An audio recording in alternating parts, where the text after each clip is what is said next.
Welcome to the Leadership Purpose with Robin podcast. I'm your host, Robin L. Owens, PhD, and this is where we dive in each week to give advice, tools, and tips for high-achieving women leaders, and we talk about leadership purpose and its importance for you. I am a college professor, and when I am not doing that, I am speaking, writing, coaching, mentoring, and teaching high-achieving women leaders how to find, and not only find, but how to stay in alignment with their leadership purpose so they can make a meaningful difference right there in their career, leadership, or business. Okay, let's dive in. Before we get into the episode, I have an exciting invitation for you. Hi, everyone. This is Dr. Robin, and I want to let you know and invite you to a new group I started. It's called the Leadership Purpose Community. The Leadership Purpose Community. And it's a group that I think would be a really good fit for you as a listener of the podcast, because it's an extension of the podcast and we discuss a lot of the issues we do in the podcast and even more. And we'll be focusing on finding fulfillment in our work through leadership purpose. We'll address issues that face high-achieving women, issues and challenges, and we also will celebrate the achievements of high-achieving women. And you know, as I always say, what I mean by high-achieving women, women who are professional, ambitious, goal-oriented, doing all the things and supporting everyone else. This group is for you. And so I think you'd really enjoy it. And I'd love to have you come and join us. Love to have you come and join us. So if you're interested, come on over to Facebook and search for the Leadership Purpose Community, or go directly to the website, www.facebook.com/groups/Leadership Purpose Community. Again, www.facebook.com/groups/Leadership Purpose Community. I'd really love for you to join us. Hope to see you there. Okay, let's get to the episode. Hi, everyone. Welcome back to another episode of the Leadership Purpose with Dr. Robin podcast. So glad you're here and that you take time out of your busy day and schedule to listen into the podcast. It means so much to us. And because of your listening in, we have been rated in the top 5% of podcasts globally, according to Listen Notes. Thanks to you. So thank you so much for listening in. And today we are talking with Tara Alemany. Now, let me tell you about Tara. She is a multi-award-winning author of 7 books. She's a speaker, publisher, and host of the Publish with Purpose Virtual Summit. She started many businesses during her career, but her favorite is Emerald Lake Books, which she co-owns with her best friend, Mark Gerber. This boutique publisher specializes in working with positive people to integrate a book into their marketing or sales funnel to build their business or showcase their expertise. And in her spare time, Tara is a winemaker, a military mom of 2 young adults, and is owned by a black cat. Welcome, Tara Alemany. Thank you, Robin. That's quite the introduction, huh? If we're lucky, Brody will show up sometime in the podcast as well. So Brody is your cat who owns you. He is, and he's definitely in charge. Okay, that's fun. All right, so we've heard your bio, your kind of official bio introduction. So tell us a little more first about you and then about the work you do. So I actually have been involved in the written word all of my career. I started my first company at the age of 19, where I was doing technical writing for Fortune 500 companies. And so communication has always been a core element of what I've done in my work. Through the years, I've transitioned into different positions, done business process analysis, process validation, all these different things. But I've always come back to the written word being my favorite thing. And I had the opportunity in 2014, I finally decided to go ahead and start a publishing business because in 2012, I had joined a mastermind group. And many of the members in my mastermind group were working on books for their businesses. There were coaches that needed to have something to kind of outline what their process was to potential clients and customers. And because of my background with editing and book development and all these different things, they asked for my help. And I worked on about 7 or 8 different books. And after a while, I realized I had nothing pointing back to me as a business or brand. And so I started Emerald Lake Books in order to give some continuity among all of the different books that I was working on. And that included publishing my own works under that title, as well as publishing other people's works. We are a hybrid publishing company, a boutique publishing company. So we offer a lot of very personalized and specialized skills for our authors. We do a lot of coaching with them along the way in terms of how to prepare for their launch and marketing of the book. And we often refer to the marketing as a journey, not a destination. So, everybody focuses on that launch day. What are we going to do to launch the book? What are we going to make it we want it to be a bestseller, all these different things. But in all honesty, if you're using your book for a business of any kind, typically it's not the launch that you're most interested in. It's the longevity of the book. So you want to think about the lifetime of the book. So what is that going to look like? And what are you going to do to draw attention back to it once attention starts to wane?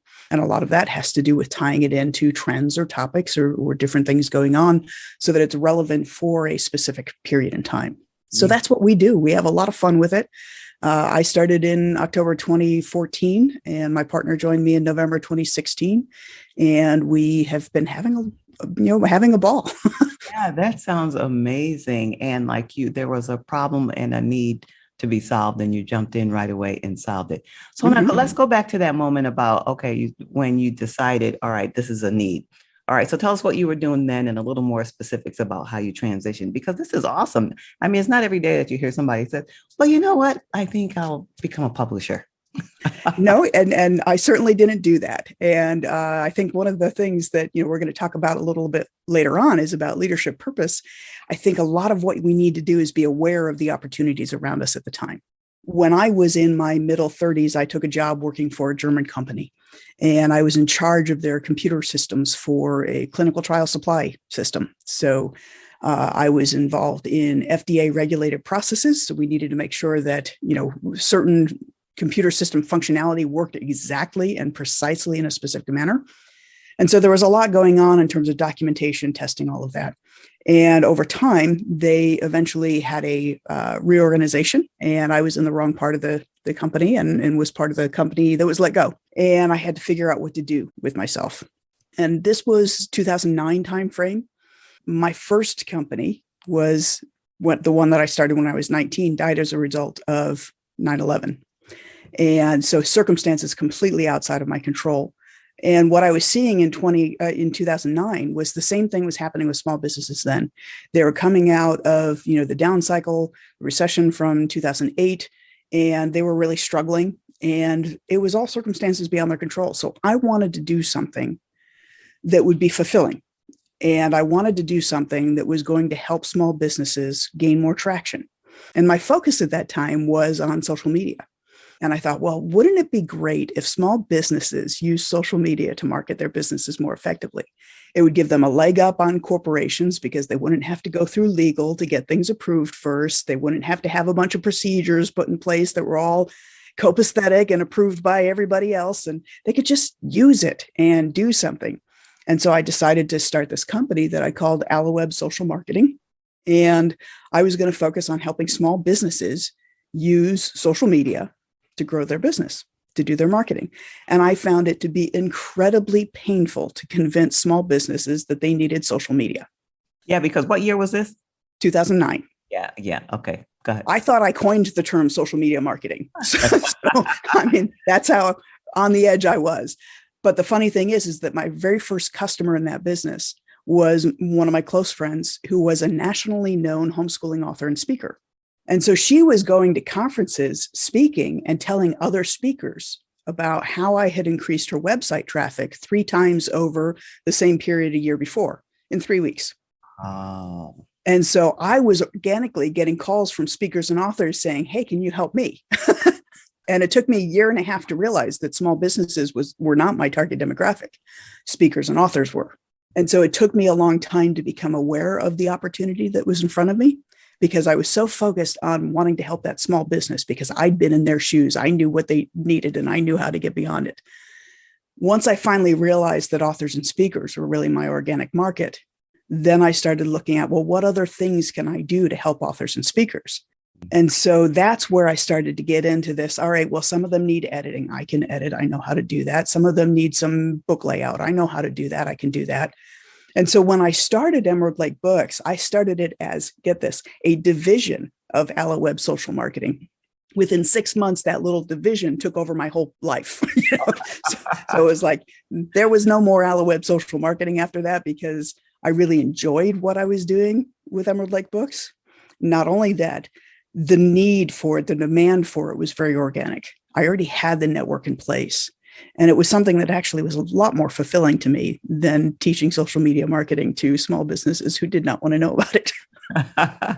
And I love how it kind of made the way for you. Like you didn't get it right away when people were coming to you and asking you for this help for a year and a half. And even then it took a while. And I'm sure people who are listening now, there's somebody who's saying, that happened to me, or that's happening to me in this moment. Life is kind of guiding you along to what the next step is. Yeah. Yes. So that's awesome. That's awesome. And I could hear the passion in your voice when you're talking about it. When you went from working on the websites and social media into the publishing, it sounds like you have a lot more passion about it. So tell us what you enjoy most about doing the work today. I think the thing about working with social media and the websites was it was a way to make a living. It wasn't something that was really keyed into who I am and what I have to give to the world. One of the things that is just a natural talent of mine is I can take complex concepts and make them very easy to understand. And so when I got into working with other people on their books, suddenly it wasn't just about communication. It was about, what can this book be?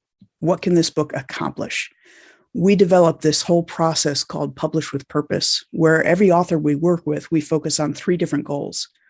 We have the author help us determine what's the goal for the reader. Why are they picking up this book? Why do they want to read this? What are they going to get out of it? The second goal is, what does the author want to accomplish? And for every author, that's going to be different. Some are going to want to build a business. Some are going to want to become, a full-time author. There's different things people want to do. The third was, what's the goal for the impact of the book itself? So is it going to build a community? Is it just going to be a source of entertainment and relaxation? What is that goal? And when we identify those 3 goals, it helps us help the author be really intentional about what goes in the book, what stays out of it, what goes into their marketing plan, what they can skip. So it allows them to become much more focused on what needs to be done. And for me, it takes everything that I've learned in my career, or that I have as natural gifts and talents, and uses them in one place. And that was one of the things that when I lost my job with a German pharmaceutical company, I really, really wanted to find work that wasn't just a job title, but that allowed me to use all of my skills. And in this one, I am using business process analysis, looking at, what are the goals? Where are we now? How do we get from here to there? I'm using my editorial skills. I'm using my communication skills. I'm using social media and website design skills. It all gets wrapped up together so that I get to be the fullest version of myself when I'm working on these projects. I mean, you hit the jackpot. I did. I love it. The jackpot. I mean, so many people are searching for that ideal to be able to use their talents and to make a difference and have the sense of fulfillment. You definitely hit the jackpot as you were listening, because you could have taken that, loss of that job from the German company as, oh, this is terrible, the end of my life, I can't do anything else. And so you took it and ran forward with it. And that's awesome. That's awesome. All right. So you've been doing so much over the years. You said you had many careers, and we just heard about this most recent one. Tell us what's some advice you would give to our listener who could be a high achieving woman who is professional, ambitious, goal oriented, spending much of her personal and professional life supporting others, usually. What's something you can share with her from your vast experience? I think the thing is to always find work that is a full expression of yourself. When you try and shoehorn yourself into something that you could do, but it doesn't necessarily give you satisfaction, it's just a paycheck. To me, that's not a life. People will often talk about work-life balance. They want a good work-life balance in their career. But I think what's much more important than work-life balance is work-life harmony. We live in a day and age where it's very uncommon to be disconnected from our phones. We're always at work in some way, shape, or form. And so as a result, you want something that's going to allow you to be the fullest expression of yourself and use the gifts and talents that you have and the interests that you have to make a difference for the clients that you work with. And so when you can be open to what are the opportunities that are presenting themselves to you, or what opportunities can you help create for yourself by things that you pursue, then you're going to have that life where you can live it to the fullest. Yes, yes, which is, I think, ideal to have that kind of life and work. Mm-hmm. Yes. And so, as you know, my own work has to do with leadership purpose. So when you hear the term leadership purpose, what comes to your mind? So leadership purpose to me is very much tied into who are we and why are we here? One of the books that I helped co-author is called The Character-Based Leader. And it's about leading from who you are rather than your position in an organization or community. So it's about taking those traits, those characteristics that you have, and helping to make the world around you, even if it's just the little neighborhood you live in or your entire community or state or your country, whatever it might be, but using those gifts and talents to make a big difference. And so for me, when you have leadership purpose, you are living in that spot of using your gifts and talents to their fullest expression. Yes, yes. And we kind of infer, but do you think leadership purpose is important? If so, why? If not, why not? I do think it's important. And I think it's important mostly because it's a lot of where we derive our satisfaction with life from. If you're not living from a place where you're allowed to use the gifts and talents that you have, or you need to conform to somebody else's ideals in terms of what they think you should be doing, you're not living fully. And so you don't have that sense of satisfaction. It's like when I started AloWeb Social Marketing. I was a single parent. I was looking for, where is the market? How can I make money? Because I need to take care of my kids. And so I was doing it from a place of obligation rather than a place of giving. And there's a big difference when you give from obligation as opposed to a desire to give. So when you want to be careful of making that distinction in your life, because yes, if you're a parent, you have to take care of your kids. You have to make ends meet. But sometimes it's better for things to be a little bit tight and for you to feel happier with yourself and your life and the life you're living than to have a lot of money and yet be grumpy and disconnected and not fulfilled. So It's all about the balancing act. Yes, which I imagine too, a grumpy, angry parent is, not the best for a child. So Mm-hmm. yeah. All you're saying is resonating with me, of course, because I'm like, yes. I love that. I love that. Now, is there anything that I didn't get a chance to ask you that you might want to talk about, or something that just came to mind while we were talking? If not, it's okay. But any final words you want to share? I feel like I'm repeating myself, but just finding that way that you can be in the world, whether it's, if it can't be through your job because you do have the obligations, you do have the family, then find other things that you can do in terms of hobbies or things that you can give back in your community that give you that sense of purpose, because it doesn't always have to be associated with the work that we do in order to earn a living, but you do have to have that element in your life of, I am living the life I'm supposed to live. I am using the gifts and talents in the way that I want to be able to express them. It's funny because I just over the weekend fell in love with a video that I saw on Facebook. And the gentleman has a brand that he calls Becorns, Becorns. And basically he is a former Lego developer who was sweeping his mother's driveway of pine cones and needles and acorns. And he had the thought as he was sweeping this pile of, wouldn't it be neat to make little figures out of these, right? Out of the acorns and the leaves and what we think of as detritus. And what he's done now with these becorns is he has these fascinating photographs of the becorns as little humanoid creatures feeding the wildlife. And the photographs are amazing what he's done. And so sometimes he'll put himself this challenge of being able to make a becorn and film something in the 2-hour time slot that his daughter's napping or whatever, and yet it seems so silly. And yet he's gone viral since December. And you think about something as little as that was just something to occupy his time while he waited for something else to happen, and how much that can take off. And I think that's when we're working with the things that appeal to us, the things that interest us, even if they may seem weird to somebody else, there are really neat things that we can do with that. Yes, yes, that's an awesome story. I hadn't heard of him. I have to look him up. Wow. And the idea of fun and playfulness, right? Mm-hmm. Just letting that be opening to that. That's fantastic. I look forward to checking him out. Mm-hmm. All right, Tara, thank you so much for taking time out of your busy day. I know you had a full week this week and sharing your wisdom. So appreciate you for being here. Thank you very much. Thank you for having me on your podcast. It's great to be here, and congratulations on having such a great listenership. Thank you. Thank you. Now, if people want to get in touch with you, how can they contact you? So they can find me on Facebook. My Facebook page is facebook.com/tara.r.alemany. Okay. And, they can find me there, or my website is emeraldlakebooks.com if they want to reach out there. Okay. emeraldlakebooks.com. And I'll make sure to put that in the show notes. All right. Okay, everyone. And if you want to hear more from me, you can contact me on my website, robinlowens.com, robinlowens.com. And I'd love to hear from you on social media. If you can just drop me a message, let me know what you think about the podcast. I'd love to hear from you. And all social media channels, you can find me at Robin L. Owens, PhD, Robin L. Owens, PhD. And I hope to hear from you. Until next time, this is Dr. Robin. Thank you for tuning into this episode of the Leadership Purpose with Robin podcast. If you enjoyed it, head on over and rate and subscribe so you never miss an episode. New episodes drop every week, and I can't wait to hang out with you again soon. Meanwhile, this is Robin signing off.